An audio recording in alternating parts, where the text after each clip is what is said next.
Dans le tourbillon de notre début du XXIe siècle, en plein cœur d'un système où la productivité règne en maître, où tout va vite et s'arrête rarement, nous avons presque oublié un principe vieux comme le monde.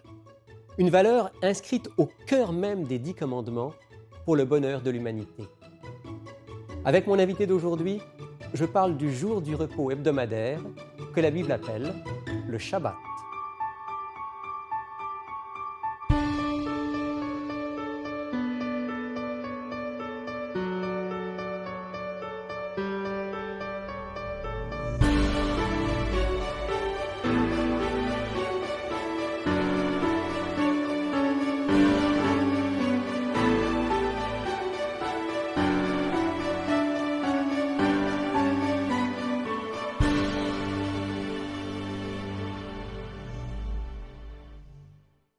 Je veux commencer l'émission d'aujourd'hui en rappelant la 4e parole du Décalogue, ce qu'on appelle communément le 4e commandement, que l'on trouve dans le livre de l'Exode, le 2e livre de la Bible, au chapitre 20.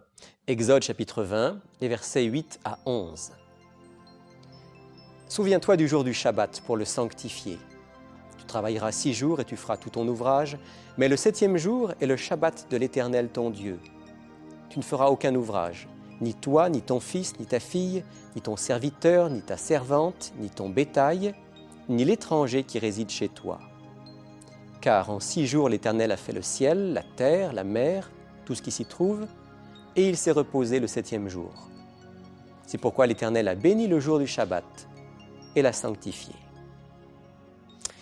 Richard Elofer, bonjour. Bonjour. Content de vous retrouver dans une émission Il est écrit. Alors, ce texte qu'on vient de lire, ce 4e commandement, pour vous, ça faisait partie de votre quotidien depuis votre prime enfance? Oui, c'est vrai, je suis né dans une famille juive et pour les juifs, le Shabbat est quelque chose de fondamental. Je dirais plus fondamental encore que les fêtes annuelles, parce que les fêtes annuelles reviennent une fois par an, alors que le Shabbat est quelque chose hebdomadaire. Chaque semaine. Chaque semaine. Et c'était tellement fondamental, c'est encore aujourd'hui tellement fondamental que normalement dans les familles juives, tout est orienté vers le Shabbat.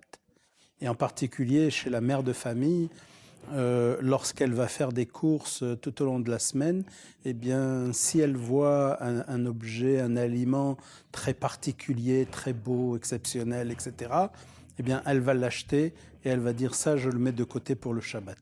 Ce que vous êtes en train de nous dire, c'est que Shabbat rime avec joie, oui, avec fête. Oui. Ce n'est pas du tout un commandement pénible qu'on observe Absolument parce qu'il faut, pas. mais c'est vraiment une fête. Tout à fait, parce que chez les Juifs, on souhaite être dans le Shabbat tout le temps. Et d'ailleurs, c'est intéressant parce que j'ai vécu 15 ans en Israël et quand vous êtes en Israël, à partir du mercredi après-midi, lorsque quelqu'un vous salue, il vous dit Shabbat Shalom. Alors c'est très surprenant. On est rentré dans la période qui précède. Qui précède le Shabbat. C'est très étonnant parce que ça fait encore 2-3 jours avant le Shabbat, mais on commence déjà à dire Shabbat Shalom parce qu'on se réjouit déjà que le Shabbat arrive.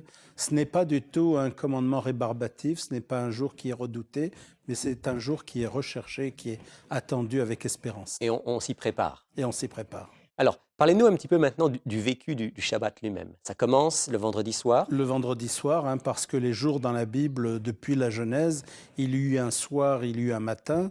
Donc les jours commencent le soir, au coucher de soleil, et ils se terminent bien entendu le lendemain au coucher de soleil. Et donc, du fait qu'il y a ces 2 moments importants qui marquent le commencement et la fin du Shabbat, il est très important chez les Juifs de marquer tant le commencement que la fin du Shabbat. On le marque comment? Alors, d'abord, ça commence à la maison, parce que la religion juive, ce n'est pas une religion éthérée dans les nuages ou dans l'esprit seulement, mais c'est quelque chose de très concret. Et la préparation, le vendredi, est très importante. Donc, on prépare la maison, on lave tout, on fait la vaisselle comme il faut, on prépare les plats, on prépare les repas, on cuit tout à l'avance, même si il y a des moyens modernes aujourd'hui avec des plaques chauffantes de réchauffer les plats. mais tout est vraiment très Tout est préparé prêt quand le Shabbat quand commence. le Shabbat commence. Et alors, on voit que le Shabbat va commencer parce que à peu près une demi-heure avant l'heure officielle, ou même trois quarts d'heure avant l'heure officielle du coucher de soleil, la mère de famille va allumer des bougies. Elle allume 2 bougies et ça me rappelle une parole de Yeshua qui disait que nous sommes la lumière La du lumière monde. du monde. Et donc les Juifs se rappellent de cette parole, ils la connaissaient parce qu'effectivement Jésus, qu'on appelle Yeshua en hébreu, était juif, il est né juif, il est mort juif, il pratiquait donc ses commandements toutes les semaines, tous les jours de sa vie. Et donc il se souvenait de ces mères qui allumaient la bougie le vendredi. Il y a une signification particulière que ce soit la mère qui fasse cela? Oui, parce que l'ensemble de ce qui est vécu au foyer est du ressort de la mère, pas du ressort du père. Le père, c'est plutôt ce qui ressort de l'extérieur du foyer. Le père aura par exemple l'obligation d'aller à la synagogue. La mère n'a pas l'obligation d'aller à la synagogue. Mais elle est la reine du foyer. Mais elle est la reine du foyer et c'est elle qui éduque son foyer, c'est elle qui éduque ses enfants, c'est elle qui transmet les traditions telles que le Shabbat doit être vécu à la maison et elle joue un rôle très important. Et c'est pour cela que une femme qui veut se convertir aujourd'hui au judaïsme, ce sera très très difficile. On va lui demander 2-3 ans d'études et de pratique. Le rabbin va vraiment faire attention à ce que cette femme sache vraiment tout sur les bouts des doigts, parce que c'est elle qui transmet cette tradition, cette religion à ses enfants. Alors, revenons au vécu du Shabbat. Ça commence le vendredi soir par un temps qui est festif autour d'un repas. Oui. Chaque sabbat, c'était la fête. Et alors, quand on rentrait à la maison, il y avait une table qui était garnie. C'était un repas de fête. Alors, par exemple, chez moi, c'était pas viande ou poisson, mais c'était viande et poisson, parce que c'était la fête et il fallait que ce soit riche en toutes choses. Donc, c'était vraiment... et je peux vous dire une petite anecdote, c'est que lorsque... moi, j'avais une éducation très libre à la maison, mais il était impératif que tous les vendredis soirs, je sois à la maison pour ce repas de fête et pour commencer le sabbat. Pour célébrer. Pour célébrer. Alors, tout à fait. un petit mot sur ce qui se passe pendant la journée du samedi, puisque quand on dit Shabbat, souvent on pense samedi. Oui. La plus longue partie, c'est quand même dans la journée du samedi. Tout à fait. Qu'est-ce qui se passe? Donc, le samedi est un jour chômé. C'est un jour où on passe la matinée à la synagogue parce qu'il y a tout un cérémoniel, l'ouverture de la Torah, la lecture Un de service la Torah, religieux. etc. Donc, c'est un service religieux qui est très important. Et puis ensuite, on rentre à la maison, on mange et puis on se repose la plupart du temps. Maintenant, il faut dire aussi que du fait que c'est un jour de fête, il y a quelques obligations. Il n'y a pas que des interdits pour le jour du Shabbat, il y a des obligations. Et l'une des obligations du Shabbat, eh bien, c'est d'avoir 3 repas dans la journée du Shabbat. Il faut manger 3 repas. Il faut manger 3 fois entre le vendredi coucher du soleil et samedi coucher du soleil. Alors les 2 repas les plus importants, bien entendu, c'est le vendredi soir et le samedi midi lorsqu'on rentrait de la synagogue. Et puis ensuite, le 3e repas, soit le petit déjeuner, soit le dîner le soir pour marquer la fin du Shabbat. Alors, comment est-ce qu'on marque justement la fin du Shabbat? Bien, la fin du Shabbat est aussi très importante parce que comme on a marqué le commencement, il faut marquer la fin puisque c'est un commandement de Dieu et ça doit être marqué intentionnellement. Alors, il y a la liturgie à la synagogue, mais ce qui est intéressant aussi, c'est que dans cette liturgie, on doit marquer certains actes caractéristiques. Et alors, ce qu'ils disent, c'est que on doit, d'une manière délibérée, transgresser le sabbat pour montrer qu'il est terminé. Commencer à travailler. Voilà. Non, pas tout à fait. Pas tout à fait. Transgresser un des commandements du sabbat. Et alors, comme dans la Bible, il est écrit, dans la Torah, il est écrit qu'il est interdit de faire du feu dans ses demeures le jour du Shabbat, alors on allume une bougie. Et le fait d'allumer la bougie montre que le feu est introduit dans les demeures.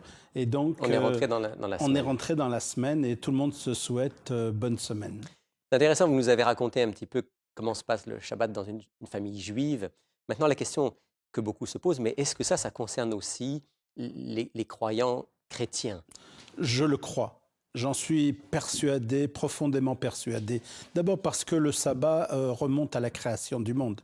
Il ne remonte pas à l'histoire d'Abraham, de Moïse ou du peuple d'Israël. Dans le texte de la Genèse, Dans le texte de la Genèse, on voit effectivement que Dieu a mis de côté le jour du Shabbat, il s'est reposé le Shabbat et il a sanctifié ce il a jour-là. béni et sanctifié, dit le texte, qui est très fort. Ce qui est très fort, tout à fait. Maintenant, je vais prendre un autre texte qui est plus contemporain d'Israël pour que aussi bien le peuple d'Israël que chacun d'entre nous comprenions que c'est un commandement universel.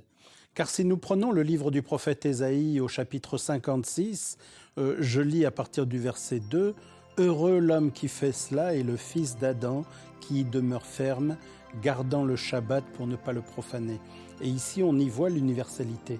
Le fils d'Adam. Le fils d'Adam, ce sont les descendants d'Adam, tous les hommes et non pas simplement les enfants d'Israël. Au verset 4, « Car ainsi parle l'Éternel aux eunuques qui garderont mes Shabbats. » Il était impossible d'être eunuque dans le peuple d'Israël à l'époque biblique. Donc il s'agit d'étrangers. Donc il s'agit d'étrangers, de gens qui ne sont pas israélites, qui choisiront ce qui m'est agréable, je continue à lire, et qui demeureront fermes dans mon alliance. Et puis ensuite c'est très clair au verset 6, lorsqu'il est dit « Et les étrangers qui s'attacheront à l'Éternel pour le servir, pour aimer le nom de l'Éternel, pour être ses serviteurs, tous ceux qui garderont le Shabbat pour ne pas le profaner, et qui demeureront fermes dans mon alliance, je les amènerai sur ma montagne sainte et je les réjouirai dans ma maison de prière. Leurs holocaustes et leurs sacrifices seront agréés sur mon autel, car ma maison sera appelée une maison de prière pour tous les peuples et non pas simplement pour le peuple d'Israël. » Donc le jour du Shabbat, qui a été institué, on va dire, à la création, rappelé avec force dans le Décalogue, vécu par le peuple d'Israël, vécu par le Christ lui-même, est encore aujourd'hui un signe de cette alliance avec le Créateur. Bien entendu, et d'une manière très forte, parce que Jésus, qui est né juif, qui est mort juif, a vécu cela dans sa vie. Et si nous voulons être conformes à l'enseignement de Jésus, nous devons vivre comme lui-même a vécu.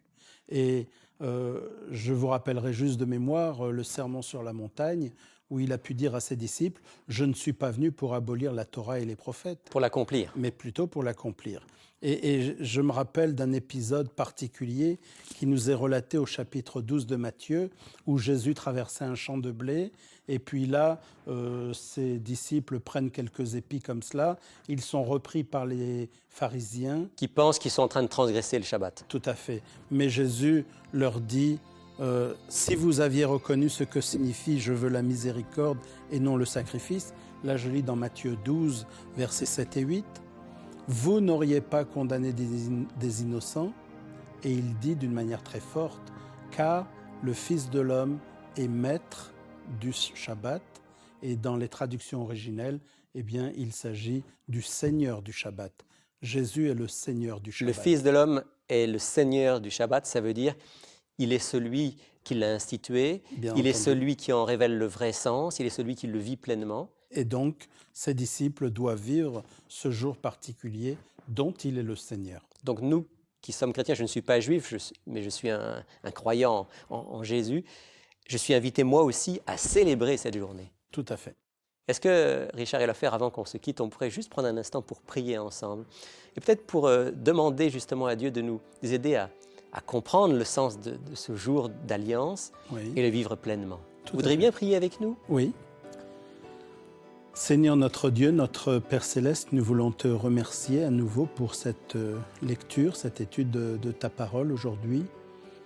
Et Seigneur, je voudrais te remercier de ce que tu nous as donné un jour où nous pouvons entrer dans la joie avec toi. Et je voudrais te demander que tous nos auditeurs puissent entrer dans cette joie, qu'ils puissent célébrer le jour du Shabbat comme tu l'as voulu et qu'ainsi nous puissions découvrir toujours plus que Jésus, Yeshua, est notre Seigneur. C'est en son nom que nous t'en prions. Amen. Amen. Bonjour, je m'appelle Sylvain Duval et je suis responsable des cours bibliques à Il est écrit. J'aimerais vous inviter personnellement à approfondir les sujets abordés dans nos émissions à l'aide du cours découverte. Cette étude explore tous les grands thèmes bibliques en relation avec notre vie quotidienne. Ce cours est entièrement gratuit. Vous pouvez le suivre par correspondance, par Internet et bien sûr en personne avec un instructeur. Inscrivez-vous dès maintenant à ilétécrit.tv ou tout simplement par téléphone au 1-866-729-3515. Vous le savez, l'émission Il est écrit vous propose non seulement le cours découverte, mais aussi la possibilité, par exemple, de poser vos questions bibliques, et puis également, chaque semaine, l'offre du jour. Alors, pour vous présenter tout cela, je retrouve Gabriel et Sylvain. Bonjour. Bonjour. Alors, Gabriel, notre offre du jour, aujourd'hui, en lien direct avec le sujet, bien sûr, du jour du repos, le Shabbat, comme nous disait notre invité aujourd'hui. Il s'agit de... Il s'agit en fait du livre qui s'appelle « Les 10 commandements supprimés 2 fois », qui nous parle des 10 commandements, plus particulièrement le commandement sur le sabbat. Le 4e. Exactement, sur le sujet d'aujourd'hui finalement. Puis, il y a une partie particulière à l'intérieur qui nous explique comment on devrait célébrer le sabbat. Justement, on en parlait que le sabbat, on ne le garde pas, mais on le célèbre. Donc, justement, dans ce livre très intéressant, on nous explique comment le célébrer. Donc, c'est un livre qui parle à la fois des 10 commandements, du principe des 10 commandements, de l'importance des 10 commandements dans nos vies, puis en même temps qui est très pratique sur la manière de mettre en pratique justement cette journée du repos. C'est sûrement un livre qui va nous aider beaucoup aussi parce qu'il y a plein de gens qui se posent cette même question-là, même dans la communauté. Oui. Ils ont encore des doutes des fois. Alors, donc, je crois que... on va y venir dans un instant. Sylvain, juste nous rappeler, Gabriel, d'abord, combien coûte ce livre? Il est 10 $. 10 $. 10 $, et on peut se le procurer de 3 façons différentes. Premièrement, on peut nous écrire à Il est écrit, casier postal 99, succursale Rosemont à Montréal. On peut aussi nous téléphoner au 514-729-3515 et finalement, on peut aller sur le site web d'Il est écrit, ilétécrit.tv. Les modalités habituelles. Exactement. Alors, je me tourne maintenant vers toi, Sylvain. Le sujet d'aujourd'hui, c'est un sujet dont tu parles régulièrement avec nos auditeurs. Oui, les gens ont plusieurs questions sur le sujet du Shabbat. Et souvent, les gens pensent que peut-être que célébrer le sabbat, justement, parce qu'on est plus porté à dire garder le sabbat, les gens pensent qu'on a une liste de choses à faire ou à ne pas faire. Ce que tu veux dire, c'est que pour certains, c'est presque une imposition, c'est quelque chose qu'on ne vit pas toujours très bien. Ben oui, regarde, j'ai ici justement un ami qui nous côtoie depuis 2010, qui est dans une démarche spirituelle, l'étude de la parole. Mon ami Serge qui me posait la question un jour, que pouvons-nous faire le jour du sabbat, justement? C'est une question qu'on se pose souvent, justement, quand on commence à apprendre sur ce jour-là. Spécialement quelqu'un qui découvre le sabbat biblique. Donc, il se rend compte que Jésus a gardé le sabbat, mais bon... qu'est-ce qu'on fait ce jour-là? Qu'est-ce qu'on fait ce jour-là? Dans la question, là, que pouvons-nous faire? Je ne sais pas si j'entends mal, mais j'entends comme une question, quelles sont les restrictions? Moi, ça me fait penser à quelqu'un que je connaissais et qui me disait... Moi, je ne veux pas transgresser le jour du sabbat. Alors, je vais à l'église le matin, puis l'après-midi, je dors. OK, je comprends. Comme ça, je suis sûr de ne pas transgresser. Prends pas de chance. Je ne crois pas que ce soit tout à fait le sens de ce que Dieu a voulu pour nous. Oui, puis Richard, je pense qu'il a été clair aujourd'hui par rapport à sa présentation, qu'il faut prendre le temps de célébrer le sabbat, prendre le temps de réaliser que c'est une journée qui a été mise à part, comme tu disais. Qui a été béni pour nous, c'est une bénédiction. Donc, comment qu'on peut recevoir la bénédiction? Donc, en parlant avec Serge, on a eu la chance justement de travailler un peu avec ce livre-là, avec une liste de choses de commentaires qu'on a reçus. Oui, mais alors, est-ce que c'est bien d'avoir une liste? Parce que, en fait, quand je lis le texte, quand on reprend le fameux 4e commandement, qui parle donc du jour du repos, moi, ce que je vois, c'est que le texte dit... souviens-toi du jour du repos ou du jour du Shabbat pour le sanctifier. Tu travailleras 6 jours, tu feras tout ton ouvrage, mais le 7e jour est le sabbat de l'Éternel ton Dieu, tu ne feras aucun ouvrage. Donc, ça nous dit clairement, c'est le jour où on arrête notre travail habituel, où on se repose. Par contre, quand je lis tout le commandement, je ne vois rien qui me soit dit à propos de ce que je dois faire. Et moi, je le comprends comme une sorte d'espace de liberté. Comme si Dieu disait, voilà, je te libère 24 heures, tu ne vas pas être esclave du travail, tu ne vas pas être esclave de tes préoccupations, je te libère 24 heures, et pendant ces 24 heures, souviens-toi, c'est un jour de repos, de ressourcement, de récréation. C'est aussi le jour du repos de l'Éternel, donc c'est un jour spirituel. Mais je ne te dis pas comment tu dois le remplir. Et c'est ce qui fait que moi j'ai un peu de mal à dire on va faire une liste de ce qu'on peut ou de ce qu'on ne peut pas. Ça, c'est la question de notre auditeur, Serge. Ouais. Il me semble qu'on ne peut pas faire une liste. Ça ne veut pas dire qu'on n'est pas pour autant des activités qu'on voit vraiment rentrer dans le cadre du sabbat et qu'on devrait... Dans Matthieu chapitre 12, on voit que le sabbat, j'ai bien aimé ce que tu as dit, à la place d'avoir une liste, plutôt être dans l'attitude, dans cet esprit que le jour du sabbat, on peut faire le bien. Je crois que c'est dans notre façon d'être, de réaliser que c'est une journée que Dieu nous a donnée pour nous. Là, avec lui. Jésus, lorsqu'on lit les évangiles, semble avoir pris un plaisir particulier le jour du sabbat à faire du bien. Il a guéri des gens, il en a libéré d'autres. Donc, on sent qu'il y a chez lui cette idée très forte que c'est un jour pour faire du bien. Peut-être, dans le temps qui nous reste, en pensant aux auditeurs qui nous regardent, qui nous écoutent, et qui peut-être se disent, oui, bon, moi j'aimerais bien vivre ce jour du repos, c'est formidable, 24 heures là, que Dieu nous donne, mais j'aimerais vivre dans l'esprit. Mais, comme disait Serge, mais quoi mettre dedans? Alors on dit, il n'y a pas de liste, mais en même temps, ça me semblerait intéressant qu'on donne des pistes. Alors, je vous propose quelque chose de très concret. Chacun d'entre nous, on pourrait simplement partager quelque chose qu'on aime vivre, qui donne à notre journée de sabbat du sens. On va commencer, si vous voulez bien, avec les dames. Bien sûr. Donner à Gabrielle l'occasion de s'exprimer. Gabrielle, qu'est-ce que tu aimes spécialement vivre dans le cadre du jour du repos, du sabbat? Pour moi, c'est de passer du temps dans la nature. Dans le fond, la création de Dieu. De respirer l'air frais. Pour moi, un sabbat après-midi, aller prendre une marche, de respirer, d'être à l'extérieur, pour moi, c'est ce qu'il y a de mieux. C'est être en contact avec le Créateur. Oui, c'est ça, exactement. C'est célébrer la création. Tout à fait. Et toi, Sylvain? Ben moi, disons que j'aime aussi aller prendre une marche ou être près d'un étang ou d'un lac, mais une autre activité que je fais avec ma famille, c'est aller visiter des gens qui sont malades, soit à la maison, soit à l'hôpital. Donc, on prend le temps d'être avec eux, puis de prendre un moment, soit même d'aller peut-être partager quelques chants, une portion de l'Écriture.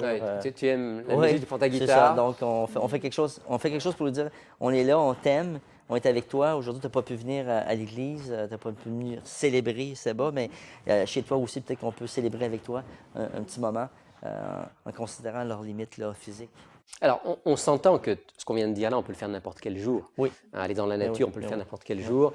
Rendre visite à quelqu'un qui est malade, bien sûr, c'est n'importe quel jour. Oui. Mais, en quelque sorte, d'une part, Dieu nous libère du temps ce jour-là pour le faire. D'autre part, ça a un sens particulier ce jour-là. Oui, puis aussi, il y a toute la dimension relationnelle, dans le sens que dans la célébration du Shabbat, il y a non seulement une invitation d'être en relation avec Dieu, mais une relation avec notre communauté, avec nos amis, avec nos frères, avec ceux qui sont malades ou qui souffrent. Donc, c'est un signe spécial dans ce sens-là. Si moi, je peux glisser juste un mot sur ce que j'aime particulièrement le sabbat, j'aime le vendredi soir. J'aime le moment où le soleil se couche. À ce moment-là, avec l'aide de Dieu, je fais le choix de laisser de côté tous mes soucis, mes préoccupations. Puis, à la maison, on allume une chandelle, on met une belle musique douce, on chante, on lit la parole de Dieu et on rentre dans ce repos du sabbat. C'est vraiment un moment extraordinaire. Merveilleux. Beaucoup d'autres choses à vivre ce jour-là. Et de très bonnes suggestions dans le livre qui est notre offre du jour. Gabrielle, on termine là-dessus. Oui. Quelle est notre offre du jour pour aujourd'hui? Donc aujourd'hui, on offre les 10 commandements supprimés 2 fois au prix de 10 $. Merci à tous les deux. Merci. Plaisir. Pour commander l'offre du jour, n'oubliez pas de nous donner le titre de l'offre ainsi que vos coordonnées. Pour effectuer votre commande, écrivez-nous à Il est écrit, casier postal 99, succursale Rosemont, Montréal, Québec, H1X3B6. Vous pouvez également passer votre commande sur le web à ilestécrit.tv ou par téléphone au 514-729-3515 dans la région de Montréal et sans frais au 1-866-729-3515 pour l'extérieur de Montréal. Sylvain, notre émission d'aujourd'hui était donc entièrement consacrée à ce jour de repos, ce que la Bible appelle le jour du sabbat, du Shabbat. Oui. Et normalement, ce jour-là, ça doit être un jour de joie. Oui, je te dirais un jour de célébration comme qu'on a vu. De célébration, exactement. Hein? Alors, célébrer tout seul, c'est pas très intéressant. Est-ce qu'on pourrait donner à nos auditeurs quelques pistes s'ils veulent vivre cette journée, mais avec d'autres croyants? Bien sûr. Un peu partout au Québec, ils ont la possibilité de pouvoir nous rencontrer. Mais aujourd'hui, j'aimerais parler du Centre Il est écrit, situé à Montréal, au 4505 boulevard Rosemont. Le C'est Centre Il un est écrit lieu de de Montréal. rencontre où on peut vraiment célébrer ensemble. Alors, si on veut venir au Centre Il est écrit de Montréal, ça se situe en face du Jardin botanique, c'est Oui, bien ça? entre Villot et Puis-Neuf, au 4505 boulevard Rosemont. Et il y a un service tous les samedis matins. Oui, à 10h30, les gens peuvent venir nous voir, puis même un petit peu avant. Puis c'est un moment où on va commencer avec la louange. Et bien sûr, on va avoir le partage de la parole de Dieu. Donc on chante, Oui. il y a une partie prière, et puis ensuite on est dans le partage de la Bible. Oui. Est-ce que si quelqu'un n'ose pas venir, mais voudrait savoir ce qui se passe là le samedi matin, ça lui est possible? Oui, c'est possible. On a toujours notre site Internet, donc il est écrit.tv. C'est possible de pouvoir nous trouver là à travers le lien du Centre Il est écrit de Montréal. Donc, On va sur le site d'Il est écrit, oui. on clique sur Centre Il est écrit de Montréal, Exact. Oui. et là on peut suivre en direct? Oui. Oui, puis on peut même revoir d'autres célébrations, d'autres moments de célébration du sabbat. Donc le samedi matin à 10h30. Exact. Maintenant, si j'habite en dehors de Montréal, en dehors de la région de Montréal, Mhm. est-ce que là aussi j'ai des possibilités? Oui, on a un peu partout au Québec, comme je disais au début, la possibilité de nous rencontrer. Donc, je peux parler, exemple, de Saint-Jérôme, parce que je vais là quelques reprises. Green Bay, on a Sherbrooke, on a la Mauricie aussi. Donc Oui. de nombreuses villes à travers la Oui, province. exact. Si je veux savoir quel est le lieu de rencontre le plus proche de chez moi, Communiquez avec nous. Les secrétaires pourront vous donner les informations, les détails, l'adresse, le numéro de téléphone même, pour pouvoir prendre contact avec nous. merci Sylvain. Plaisir. Si vous êtes dans la région de Montréal, ne manquez pas de nous visiter au Centre Il est écrit, situé au 4505 boulevard Rosemont. Chaque samedi à 10h30, un message biblique y est présenté et une large place est faite à la musique, la prière en toute simplicité. Pour connaître nos autres lieux de rencontre dans la province du Québec, visitez ilétécrit.tv ou appelez-nous au 1-866-729-3515. Depuis près de 30 ans, l'émission Il est écrit est diffusée au Québec et dans le monde francophone. Et c'est possible grâce à vous. Merci à tous ceux qui nous soutiennent fidèlement. Vous pouvez nous encourager en envoyant vos dons à Il est écrit, case postale 99, succursale Rosemont, Montréal, Québec, H1X 3B6. Vous pouvez également faire un don par Internet au www.ilétécrit.tv. Ou par téléphone au 1-866-729-3515. Merci de votre générosité. Nous voilà arrivés au terme de notre émission pour aujourd'hui. Merci d'avoir été avec nous. Je vous retrouverai avec plaisir la semaine prochaine. Mais d'ici là, souvenez-vous, il est écrit « L'homme ne vivra pas de pain seulement, mais de toute parole qui sort de la bouche de Dieu. »